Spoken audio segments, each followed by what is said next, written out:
we doing, everybody? Welcome back to another episode of Steele Talkin Sports. I'm your host, Jay Steele, and let's get talking.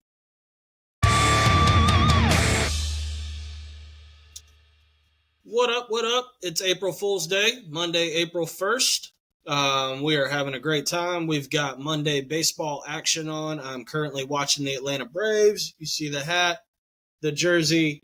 We're watching baseball on a Monday, but I am here to talk some college basketball, among other things. I missed last week's episode. I tried to record. I had an audio and video issue where they were not synced up. So I did not get to post that one. So hopefully this goes better this time around. I'm still learning how to properly record audio and video and get it posted to YouTube. So I am not the best with that. So this is a learning process as we go along. But if you kept up with college basketball, rounds 1 and 2 were insane. Tons of great upsets, a lot of favorites, crushed teams they were supposed to. But let's get into Sweet 16 and Elite 8 matchups. There were some really good ones, some ones that were interesting, to say the least. Let's start in the East bracket right off the bat with the number 1 team in the land, UConn. They beat San Diego State 82-52. That game was never close. If you watched it, UConn dominated the entire game. Jaden Ledee tried his best, but they just had nothing for UConn. And then UConn demolished Illinois in the follow-up in the Elite 8 game. Illinois did play great against Iowa State. That was a fantastic matchup, but they had nothing for UConn. I mean, in that game, UConn ended the first half on a 5-0 run and then started the second half on a 25-0 run. Absolutely insane. I cannot believe how effective they were during that stretch. I think it was about the 10.5 minute mark of the second half before Illinois scored a point. Just ridiculous. I mean, UConn's defense is it's like the jaws of life, like, around you. Like, you can't score when they get into that mode. And it seems like Illinois was taking good shots, but everything was coming off of the rim, and those UConn Huskies were running them to death. That was very impressive. I'm excited to see them against Alabama in the Final Four. Speaking of Alabama, in the West bracket, Alabama took down my Tar Heels. That was upsetting on Thursday night. I thought that was a really good game. I thought as a Tar Heel fan, from my perspective, Alabama was going to be our toughest matchup in that bracket on the way to the Final Four. And that game was back and forth the entire time. Like, one team would get a lead by 5 or 6 points, and Bama would go on a 10-point run and they would take the lead. And then as soon as that happened, Carolina would go on a 10-point run and take the lead back for a 5-point lead. So it was insane, how the needle swung back and forth in that game on who had the momentum, who was getting the fouls, who was making shots. But for the Tar Heels, what it really came down to was R.J. Davis not making shots. He took, I want to say he was 1 for 9 or maybe 0 for 9 from 3 in that game. I mean, it was awful. I'm pulling up the box score. Give me just a second. It was awful to watch as a fan. Yeah, 0 for 9 from 3 and 4 for 20 from the field overall. It was just ridiculous. So congrats to Alabama. They played a great game against the Tar Heels. They did what they needed to do. In the other game on Thursday, Clemson beat Arizona. I thought that was a fantastic game. I'm very surprised that Clemson did what they did. But in the in the Elite Eight game against Alabama, I felt like Alabama got the calls that they needed, but PJ Hall for Clemson did play too aggressive for the game, I think, and his foul trouble is what put Clemson in trouble early on, because the coach had to bring him to the bench, and Alabama took advantage of that when they could. And they had more big guys that were more effective against Clemson. So shout out to Alabama. That was a great run for them, and looking forward to that matchup in the Final Four next weekend on Saturday.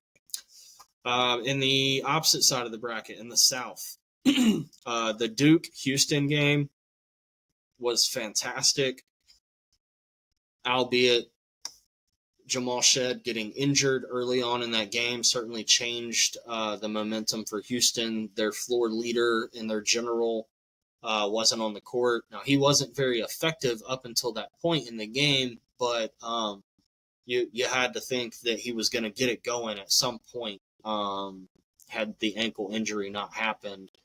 And if it hadn't been so severe, I think he would have come back into the game. But you could tell that was probably a grade 2 or grade 3 ankle sprain. So, there was no way that Coach Sampson and the Houston training staff were going to let him back on the court to jeopardize his ankle. But Duke played great defense against Houston. Nobody really made shots. I mean, the score is 54-51. That's incredibly low for an NCAA tournament game. But, shout out to Duke. They made enough shots when they needed to. On the other side of that South bracket, NC State took care of Marquette on Friday night. That was impressive again. I don't know how NC State keeps doing it. They handled Marquette pretty easily. They won 67-58. And then on Sunday, they took care of Duke in a really grinded out game, an ugly game. Duke was not effective shooting the ball the way they had been against Houston, or not really against Houston, but against James Madison, and when they needed to against Houston. But NC State, DJ Burns, what's the kid, McConnell, and then DJ Horn, like they've done what they needed to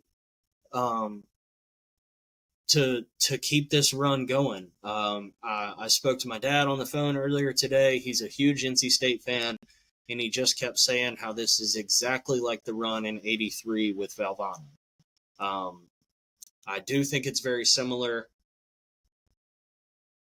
I don't have the faith in NC State to continue to back them, or I haven't backed them at all up until this point, but my dad certainly believes that they've got a real chance against Purdue.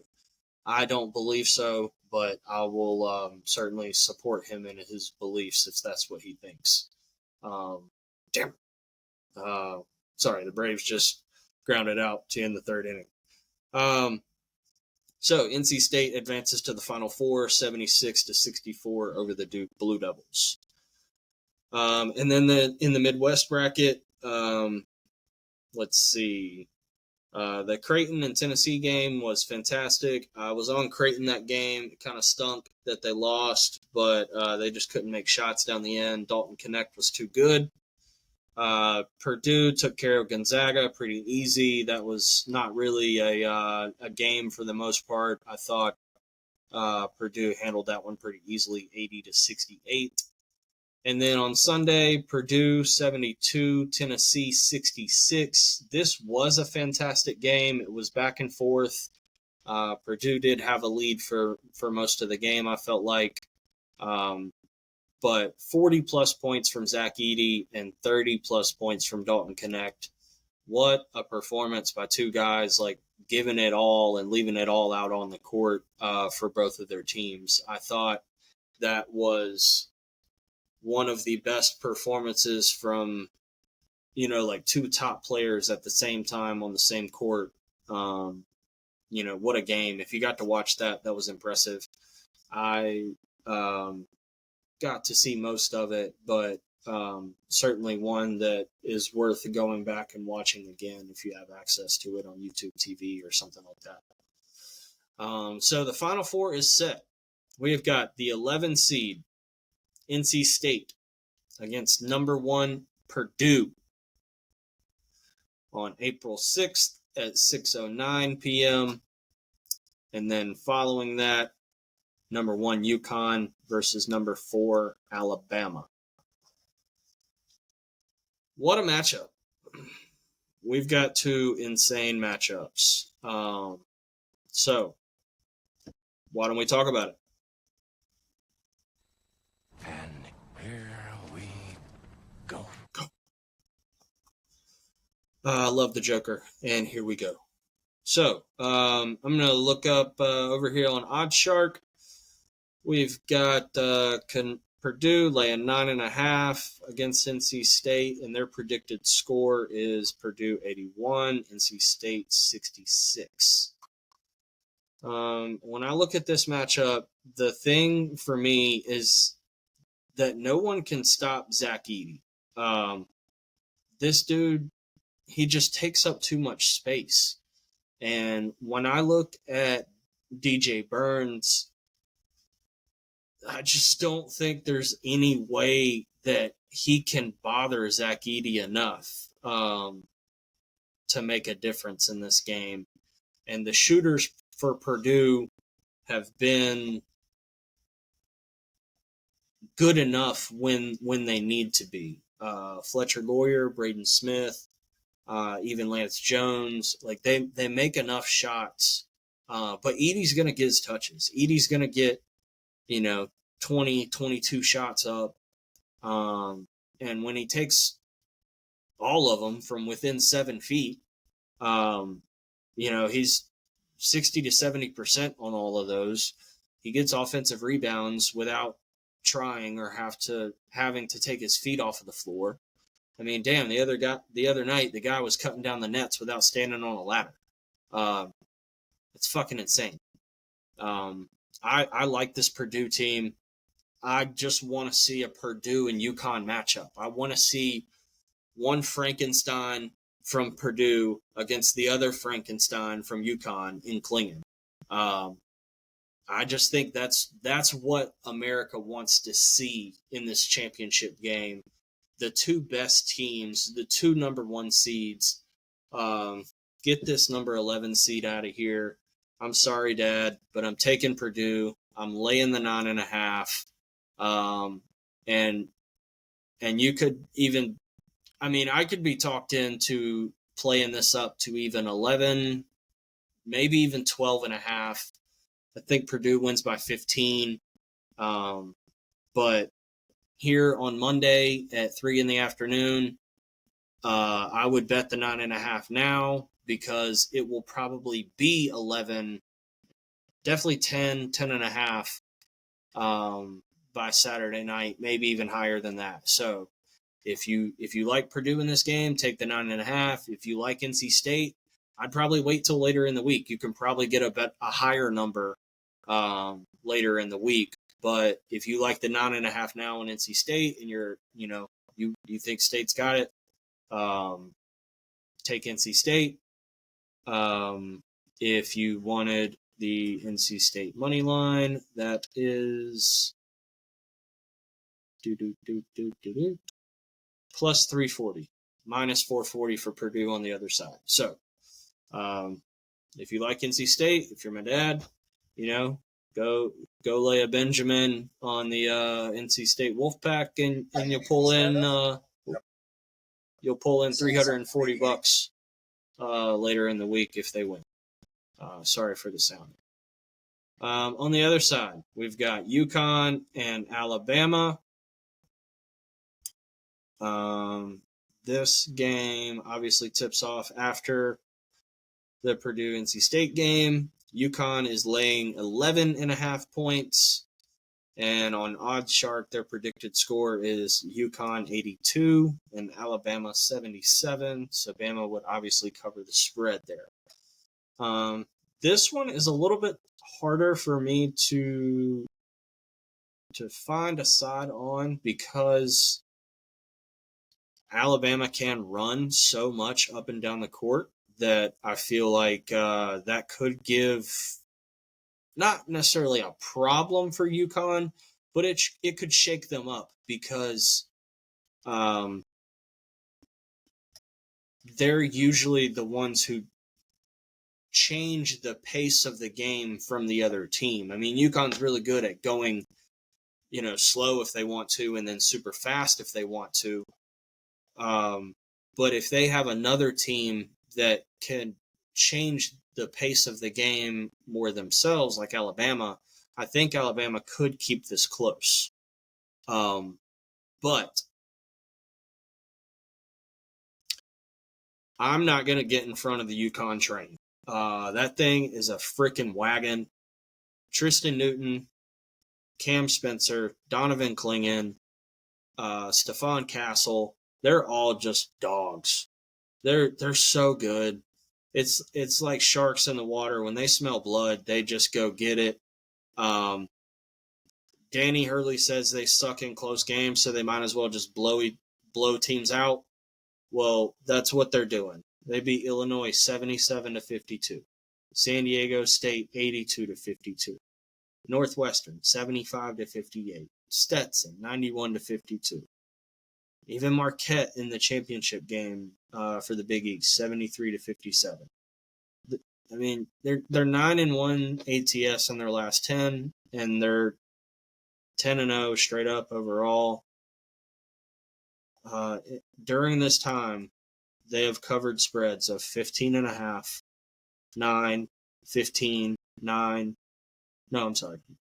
9.5, 27.5, 13.5, 12, and 8. I mean, they cover the big number. They don't care. They can go on a 25-0 run in 5 minutes, and before you know it, you're packing your bags and the game is over. So lay it with the UConn Huskies, minus 11.5. This game's going to be a rout, and we're going to have 2 number 1 seeds on Monday night next week, April 8th. And I can't wait to watch 2 7'4" guys go at it under the basket and see who freaking wins. That'll be the best college basketball game to me of the season, is to see those 2 teams go head to head. So I can't wait for it. I hope that's what you like too. If not, totally okay. Leave a comment for me and tell me why you think the other teams are the way to go. But that's what I think. I like UConn. I like Purdue. That's the matchup I want to see. So let's go for it. Shake and bake. Shake and bake. All right. So that wraps up the college basketball talk that I wanted to get into. Next up, I guess you could call this chapter 2 for this episode. MLB baseball opening weekend has come and gone. We are 3 or 4 games in for some teams. And I just wanted to highlight some things that I saw over the opening weekend that stood out to me. The Yankees winning 4 straight against the Houston Astros. I hate to see it because I hate to see the Yankees win, but I love to see it because I love to see the Astros lose. Also, I just think with all the roster moves that the Yankees make every single season, it's hard to know what you're going to get from them right off the bat. So to beat a team in Houston who's been in the AL Championship Series for however many years in a row, it seems like, to get 4 in a row off of them right at the bat to start the season, pretty surprising. Love to see it. My Braves went 2-1 against the Phillies. Love to see a series win to start the season. Hate that we dropped Game 3. It was a tight game, but good outing from Chris Sale in his first outing as a Brave. I do like what I see from the pitching staff. and the offense has scored 25 runs in 3 games. I don't think they're having a hangover from last year's offensive records that were just, blown out of the water compared to what normal teams do offensively in baseball. So I like what I see from the Braves. In other news in the National League East, the Mets start off 0-3, and the Marlins lose 4 in a row to the Pirates. So, duo right there, the Marlins losing 4 in a row and the Pirates winning 4 in a row to start the season. Very surprising there, but I love to see it. I love to see the Mets not having any wins in the standings. You got to be happy if you're a Braves fan on that front. Other than that, I mean, the Diamondbacks do start off strong after their miracle run last year to the World Series. They're 3-1. The Dodgers are 4-2, but I'm looking for them to have like a massive losing streak sometime soon. I think the Shohei Ohtani nonsense is going to cause some issues when he goes on the road as a Dodger into some of these away environments with that story still hanging in the air. It's going to be rough because the Dodgers are definitely the Yankees of the National League. I mean, if you're not a Dodger fan, every other National League team hates you. So when they go on the road, it's going to be rough, especially when they come to Atlanta. Atlanta is, the other top team in the National League. We think we're the best team. Dodgers think they're the best team. Everybody who works for ESPN loves the Dodgers, of course. But when they come to Atlanta, he will get massive boos, along with the, former Brave. I don't want, kind of a traitor, but I'll let it slide, in Freddie Freeman. It will not be pretty. He will get heckled. And I look for the Dodgers to have maybe not a 500 season, obviously not, but I think they'll be fighting for the wild card in the West. So I think that's going to linger over the Dodgers the entire season. So look out for that. If you like the NL West and want to pick a team to win the division, I would pick somebody other than the Dodgers. So maybe the Padres or the Giants with all the moves that they make in the offseason, because those teams added a lot of weapons. So, yeah, me being a Braves fan, definitely take the Braves to win the World Series. My favorite World Series matchup this year is going to be the Braves and Orioles. So if you can get down on that on DraftKings, FanDuel, whatever you use, that is my favorite matchup of the season. Those are the two teams that I think are going to be in the World Series. So Braves to win the National League, Orioles to win the American League. I tried to get this done last week before the season started, but like I said, I had a recording issue. So, but DraftKings still allows you to get out a World Series future. We're only 4 games into the season, so there's still a lot of baseball to be played. So get on over there, get your World Series futures in, get some stuff done, and yeah, there's All right. There's some baseball talk for you. Last thing I want to talk about today, we are 10 days away from the start of the Masters. There's one tournament this week. I can't remember what it's called. Something Valero Texas Open, I think, maybe. And then we go to Augusta, Georgia for the Masters. And so I want to give a little Masters preview on maybe the top 2 or 3 players that I like in the Masters. I'm just trying to find the schedule. There we go. Yep, Valero Texas Open this week, and then the following week, April 11th through the 14th, the Masters. So right now, obviously, Scotty Scheffler is the favorite. He won in 2022. And in his 4 starts at the Masters, starting in 2020, tied for 19th, tied for 18th, first, and tied for 10th. So in his 4 starts, he's never finished outside the top 20. And he's won it 2 years ago. He's the number 1 golfer on the planet. It seems every time he tees it up, he's in the top 5, and he has a chance to win on Sunday.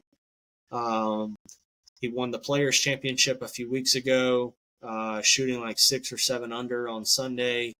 And promptly following the event, the Players rebranded the Players logo to Scotty's signature funky, weird step finish that he has. But that was great. Next, obviously, Jon Rahm. He won it last year, but being on the Live Golf Tour, you don't really know what to expect from him. I mean, obviously, he's a top player. He could, certainly come out and win the tournament. Cameron Smith will be a top choice. Xander Schauffele. And then, obviously, somebody is, desperately wanting Rory McIlroy to win the Masters and complete his career Grand Slam.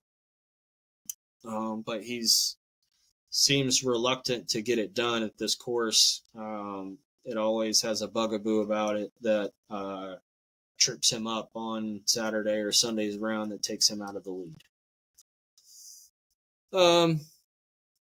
My top 3 picks to win the Masters. Number 1, you've got to go with Scotty Scheffler at 4-1. He's the favorite. He's the best golfer on the planet. He doesn't do anything wrong. Everything he does is perfect. So yeah, give me Scotty Scheffler. At 20-1, I would sprinkle some on Victor Hovland. Victor is an outstanding golfer. Let's see, last year he finished tied for 7th, the previous year tied for 27th, and the previous year tied for 21st. So he's finished inside the top 30 twice and then inside the top 10 once. Really like Victor in this spot. So give me Victor Hovland at 20-1. And then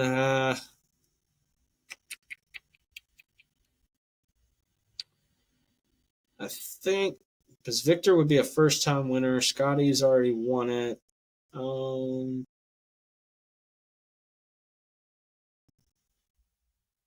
Give me Justin Thomas for my 3rd pick at 25-1. He missed the cut last year, finished 8th the year before, and tied for 21st the previous, and a solo 4th in 2020. T12 in 19 and T17 in 18. So I really like that for a 5-year stretch, 17th, 12th, 4th, 21st, and 8th. And then he missed the cut last year. So I think Justin's going to have a lot of motivation to obviously make the cut, but he's probably going to feel like he's right on the cusp of winning this tournament for good. So yeah, give me Justin Thomas at 25-1 as my 3rd favorite to win the Masters starting next week. So that's 3 picks for you. Scotty Scheffler, 4-1. Victor Hovland, 20-1. And Justin Thomas, 25-1. If you get down on that, go make you some bucks. Watch the Masters. If you've never watched the Masters before, get on over to your iPhone or Android and download the Masters app. It is so easy to add your favorite players and just watch all of the Masters coverage straight from your phone or your computer without paying a dime. You don't have to, verify your Spectrum cable account or YouTube TV account or anything. It's the best way to watch sports, golf in particular. It's really well done. So make sure you download the app, follow your favorite golfers that you bet on. That's how I'll be doing it for me. And I'll be hooked to my phone for 4 days straight, keeping up with everything that's going on. So there we go. Last up, so we talked NCAA basketball. We've talked MLB. We've talked a little golf. Last thing I'm going to do is give out a couple of NBA picks for April Fools. April 1st, Monday. There are 6 NBA basketball games on the slate today. A couple of them with some ugly spreads, a couple of them with some good spreads. So what do we want to do? We want to take one ugly and 2 good-looking ones, or 2 uglies and a good? I don't know. But we got Boston at Charlotte.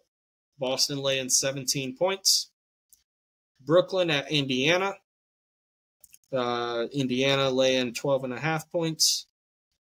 Memphis at Detroit. Detroit laying 2. It's weird. Portland at Orlando. Orlando laying 16. Atlanta at Chicago. Chicago laying 2. And Phoenix at New Orleans. New Orleans minus 1.5. So there's 3 games with spreads of 2 or less, and there's 3 games with spreads of 12.5 or more. This is ridiculous. I'm a Hornets fan, but they're impossible to watch. But you tell me they're the home team and they're getting 17 points at home. They usually lose by like right around this number. So it wouldn't surprise me for them to be down 15 points in the fourth quarter to start the fourth quarter. And Boston just blows them out by 10 or 12 points in the fourth, and they win by 23. But Charlotte has had some continuity of late, I would say, where like Brandon Miller and Miles Bridges and I can't pronounce his first name, but Micic, the point guard, they seem to play pretty well, but they also get very stagnant and they go through lulls where they don't score points. So don't bet this game, but if you want to bet this game, take Boston minus the 17. It's gross, but that's where I'd go. Next, Brooklyn at Indiana. Indiana minus 12.5. I like watching this Indiana team. If I'm going to watch NBA basketball, Tyrese Halliburton can shoot the 3 really well, and also he distributes the ball for assists really, really well. His over-under on assists is always like 10.5 or 11.5 assists per game. So he's just efficient at moving the ball around. Also, I like watching Pascal Siakam. He's like a double-double machine. That's always a good bet on DraftKings if you can get down on his double-double with some good numbers. The Brooklyn Nets, I mean, they're in the 11th spot in the East, but they would have to like win out to secure a spot, I think. So give me Indiana minus 12.5 to bury the Brooklyn Nets and kind of end their season when they know that like Brooklyn knows that they're close, but they're not going to win enough games to get in. I mean, they're 29-46. They're not going to get in, but they do have like a shred of hope. They're the only team in the East that's not eliminated yet. So they have hope, but I think Indiana covers the 12.5. So yeah. Next up, Memphis at Detroit. Detroit has 13 wins on the season compared to Memphis's 24. And yet Detroit is -2 at home. That's ridiculous. I don't know how they're the favorite. How many times have they been the favorite this season? They are 13-61. They have been the favorite 7 times, and they're actually 3-4 as the favorite. That's weird. Miami is 1-4 ATS in their last 5 games, 1-7 straight up in their last 8. Memphis is 1-7 straight up in their last 6 games on the road, but they're 5-0 in their last 5 against Detroit. Interesting little nugget. Detroit is 0-5 in their last 5 games at home. They're 0-6 in their last 6 games against the Western Conference.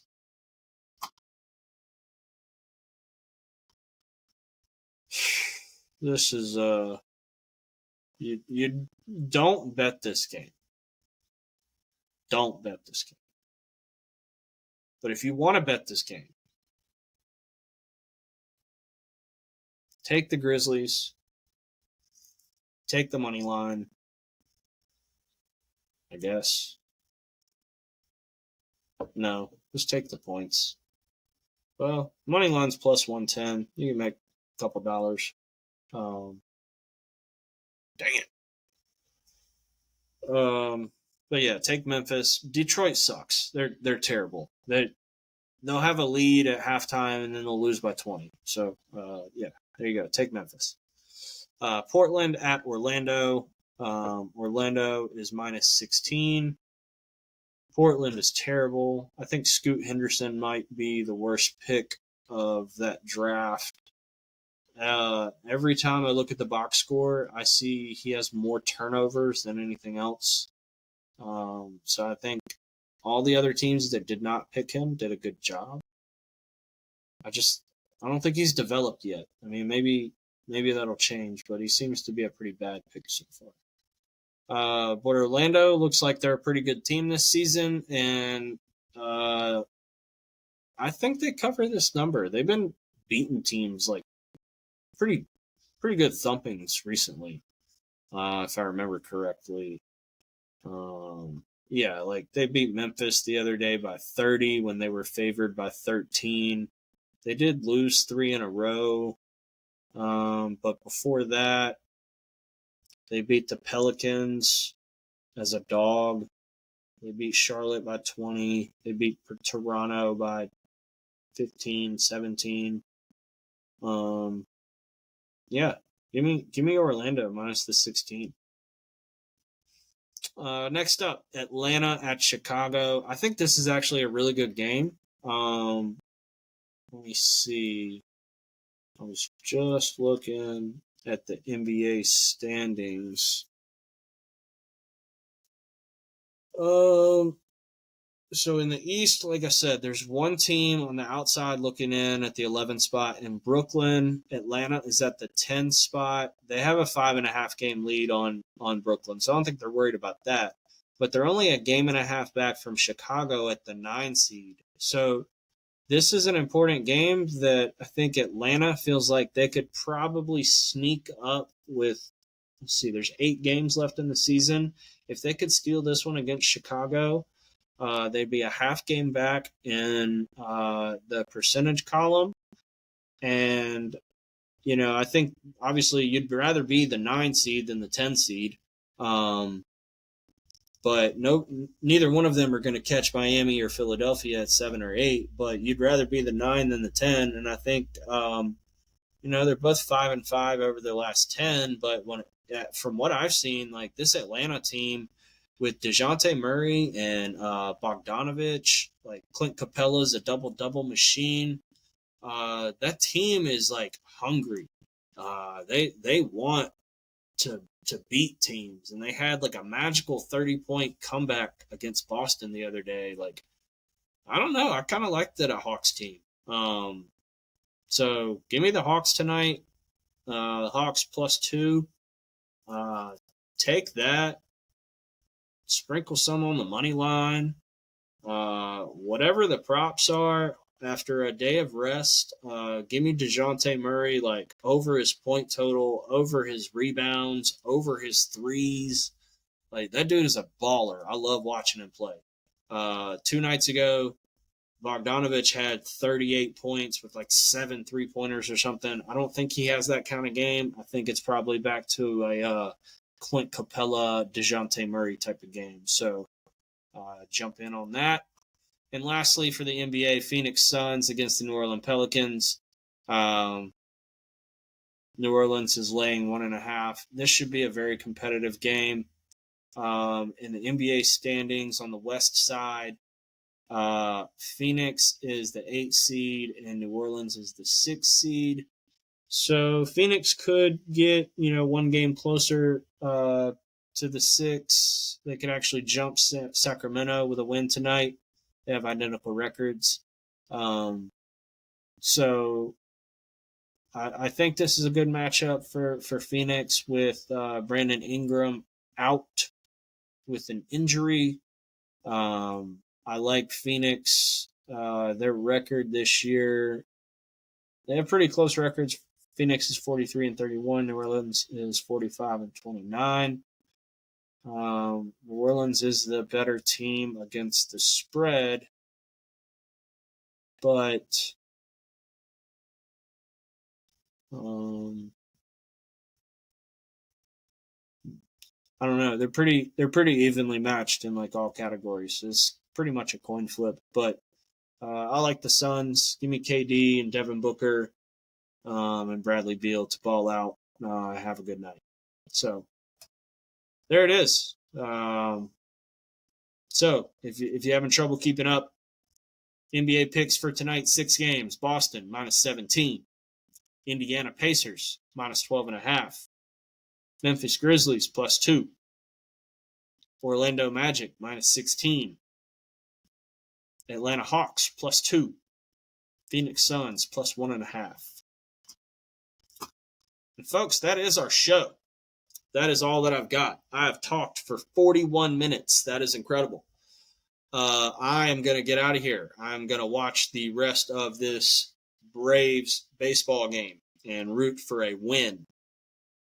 I will hopefully try to upload this with sound and video, which I did not do last time. So, wish me luck. Comment, like, subscribe.